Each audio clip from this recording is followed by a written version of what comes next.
Ladies and gentlemen, welcome back to Sins of a Solar 2 Empire. This is the 4 Power 2 Balance Tournament, Round 3 action. We are in Game 2 of a best of 3 series between the nameless ones, represented by Math as the white TEC and Akia as the the purple TEC. They're up 1-0 against Team Suneaters, represented by the green Visari for Avi and the pink Advent for Koi. The game is on Scrambler today. It's been a popular map choice for this tournament so far. One thing to note here is, of course, the guiding star of this particular game, the Aluxians, the most beautiful, the most wonderful people of the galaxy, really the heroes of our journey today. And we all wish them well as they crush over these hedonistic barbarians, taking them out and reclaiming this sector of the galaxy. So we wish Alex, the leader of the Aluxians, all well wishes and good luck. Taking a look at the openers, Math has opened up with the Mazda. It's been a common opener for him on a lot of maps. We do see Akia is opted for an Aachen on this play. We do see Akia has been a pretty fan favorite of the Aachen. Does like the greedier style openers, and may decide to kind of hold back, build up some trade potentially. I may even use that as a feed for Math. We'll see how that plays out. On the south side, we do see, looks like Avi is opting for a nano assembler over the fleet beacon, so that suggests a subcap opener rather than a cap rush. And Avi has been favoring defensors quite a bit in a lot of his matchups, so we'll see if he decides to open with that. And yes, we do see, it looks like it will be a defensor opener here. Take a look at Koi's position. Okay, Koi has opened up with a Rapture on this map. And so far is deciding to steal the Javelus. There's several schools of opinion around what the Rapture should be capturing with its dominate ability early on. Some Advent, and of course it varies map to map. Some Advent like to steal the siege frigates in order to expand here quicker. Others adopt more of the military vessels in order to clear and then to provide more damage against an enemy fleet.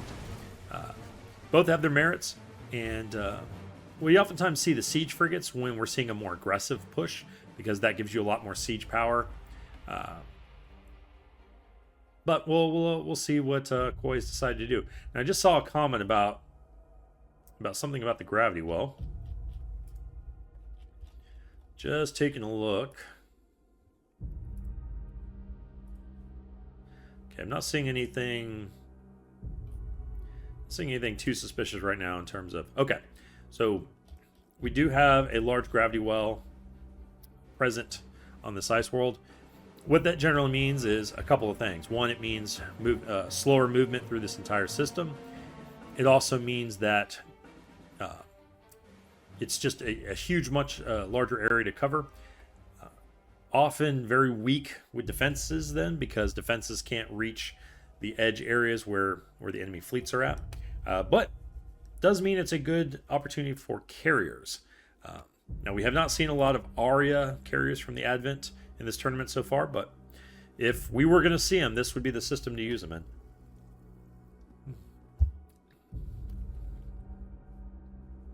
We do see the Iridium auction, and it looks like with 3 influence, I believe, yeah, Avi is opting to push the auction. Makes sense. One of the biggest advantage for the Visari Alliance early on is with their access to early influence, they can often secure auctions that the other races simply can't. Basically, if you're willing to commit 3 influence at this point in the game, unless you have an enemy Visari Alliance player as well, they're not going to be able to stop you. And so, Avi basically had a guaranteed pick there, picked himself up a nice series of Iridium. Very nice play. All right, now, as much as I compliment Avi recently, I cannot compliment him anymore. He is beating up our heroes. He's beating up these paragons of civility and hope in the galaxy. So we must wish for the Alexians to prevail in that fight. Let's switch it back over to Akia for a second. Okay, we are continuing to see the greed from Akia. Yeah, we do see modular architecture is now online. Let's take a look at see if we have any trade here. Okay, we do have the beginnings of trade. Yep, we do see the trade now starting to kick in. 3 trade right off the bat. So Akia is definitely committing to the economy in this game.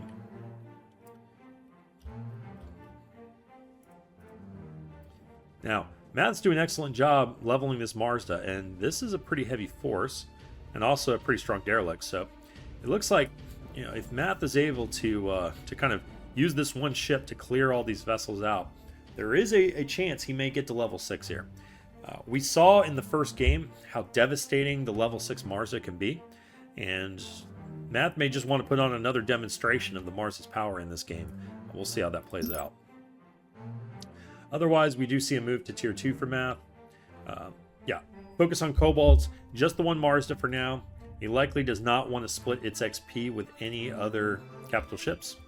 So saving it all for the Mazda itself to get to that missile barrage as quickly as possible. Now, Avi has not been idle expanding in the bottom and has actually got a very nice foothold kicked in here. All right, we are seeing just pure defensors again to escort the egg. Avi is slowly and surely beating up our heroes, as it looks like he may try to push into this primordial world as well. Actually, I'm kind of surprised he may be pushing for the primordial over the Ferris world. Well, the Ferris world does have, you know, a decent defense force. It's not huge. Okay, no, he is correcting, and he is going to go for the Ferris world. That makes plenty of sense for the Visari. Koi has also opted for a greedy opener. It's gone for the tier 2 tech on the civil side. We also see, always forgetting where it's at.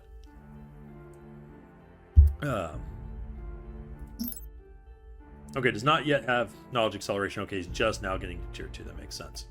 And he's opted to use his shrine for the plus 25 harmony. So he is taking a solid commitment into the harmony tech and to the greed. Influence-wise, it looks like most of the influence so far has been spent just kind of revealing the minor factions. We're not seeing any influence commitment just yet. But what we are seeing is Koi making a push here.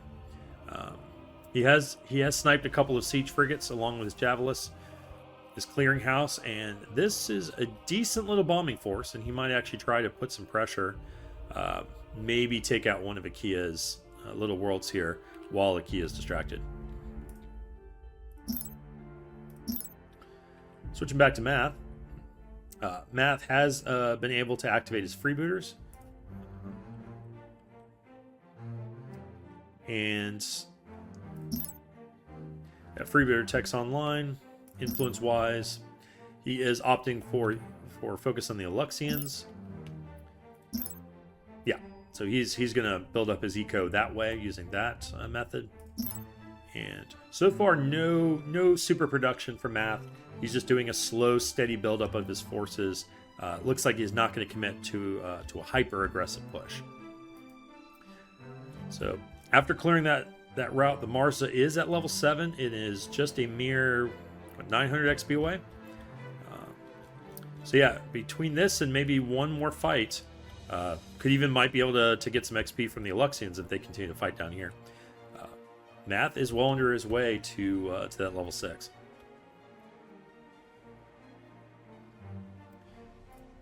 Alright, looks like Koi has taken the heavy burden of clearing the neutrals of this. Actually, okay, so Koi is opting to siege this world, utilizing his stolen siege frigates, but this is a bit of an issue, and a lot of players may not know this. the neutrals, while they normally are willing to target a capital ship over other vessels, that is not the case with siege frigates. And we can see that the neutrals are more than happy to snipe out this siege frigate. So, bit of a sad state for Koi, but he has already done a lot of damage to this ice world, and yeah, it looks like he is going to be able to knock this out pretty easily. In terms of the counter, yeah, IKEA has a very light fleet right now. He has opted to stick with a 2-2 tech, utilizing his trade to start beefing up his military. But his timing's a bit behind, and Koi is going to take this opportunity to do some damage here. Now, we do see the Oceanic world has been taken. Don't see a lot of ocean worlds in the tournament, so it's nice to see one finally colonized. We do see a lot of trade from IKEA. So if IKEA is able to hold out against this force, he is going to be having a very dominant economy. But that's a big if. Koi has managed to get into his back line. He's got it's a weak fleet, but at the same time, the IKEA's fleet is not much stronger, and I think there's going to be some scuffling there. Meanwhile, we do see. Okay, it looks like we are seeing a push to Caliphs for IKEA. We did see in the last games how Caliphs can be pretty effective against Advent players that are kind of opting to a more capital ship focused strategy. So this could be for an aggressive Caliph push, or might just be as a potential. Now, looking at production, okay, we do see. Interesting. He actually removed his light factory from his homeworld.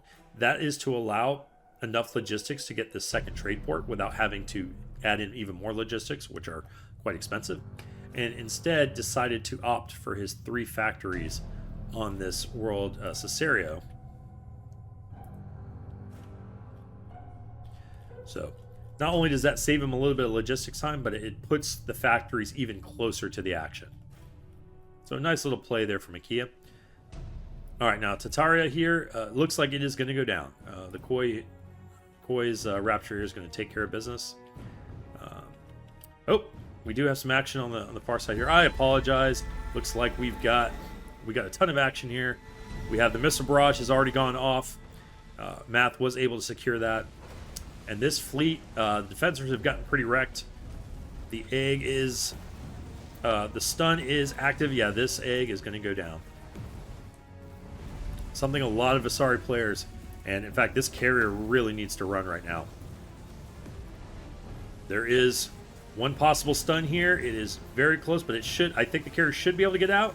It should be, that was literally to the second. If Math had had one more second, he might have been able to stun that carrier, and then Avi would have lost all his capital ships. Something that, for you Vasari players to really watch for. 1 Marsda is scary. 2 Marsdas can be terrifying. Vasari often get a little lax when it comes to the retreats because their regeneration is so good. You cannot afford to be lax on your retreating when you're dealing with 2 Marsdas. They have too much stun potential. Even if you're at max health and you just lost your armor, with the power of 2 stuns, you could literally get dropped into crippled and killed before you're able to act. Vasari have to respect the 2 Marsda play and retreat their capital ships as soon as the armor starts going down. Alright, we do see IKEA is counterattacking, trying to hit some of the worlds that Koi has been taking, but Koi's been doing real work. He's already taken several of the backline planets.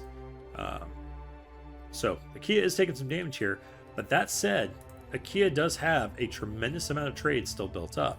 So even though we are seeing the loss of some planets here, in fact, let's actually kind of take a quick look at that. All right, so we have 40, 10, we have 40, 10, 5 for IKEA here. 28, 7, and 6. So yeah, IKEA, even though he's losing these planets, still has a ton of economy on the back foot here. All right, This time we're going to pay attention and actually stick into the left side here as Math begins another aggressive push here. Math at 460 fleet supply. He has a lot of Garda at this point. He has his 2 Marsdas online. He's maintained some of his Cobalts, but he's not really reproducing them. All right, this Marsda is hungry. Its missile barrage is online. Avi here has his carrier, a smattering of defensors. He has more defensors on the way, but defensors are not the right play here. The flak frigates are going to start building up. These defensors are not going to be able to hold, and these defensors are just going to get wiped, if not by the missile barrage, then by the Garda. So there we go. The missiles are flying. We've got about 33 defensors before the fact, and there they go.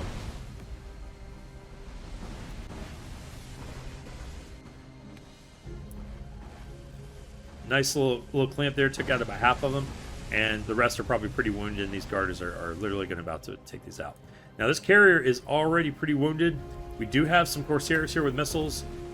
The stun is hit. Yep, this carrier is dead.